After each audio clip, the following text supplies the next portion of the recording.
का गाना लाए हैं खेसारी भैया आप। वो तो ठीक है, पर आप गाना के शुरुआत में ऐसा हरकत कर रहे हैं महाराज, देखिए तो सही।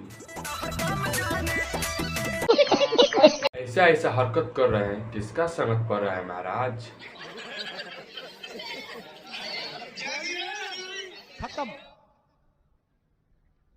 Bye bye, tata, goodbye, गाना गया। आप बहुत सुनते होंगे, पर गाना सुनने के बाद आपको पता चलता है गाना ये ठीक है या नहीं। अच्छा, नहीं है, इनको कितना मार्क्स देना है, कितना मार्क्स नहीं देना है, वो खैर छोड़ो, चलिए देखते हैं। गाना के कुछ सेकंड बाद खेसारी भैया का लुक देखने को मिलता है ऐसे, जरा फोकस कीजिए उनका कुर्ता पर। कोई तरीका है भीख मांगने का? सुनने के लिए और बात करने के लिए दिल एकदम गदगद और बेचैन हो जाता था, और दिमाग में आता है कि इसका पहले म्यूजिक तो सुनेगा।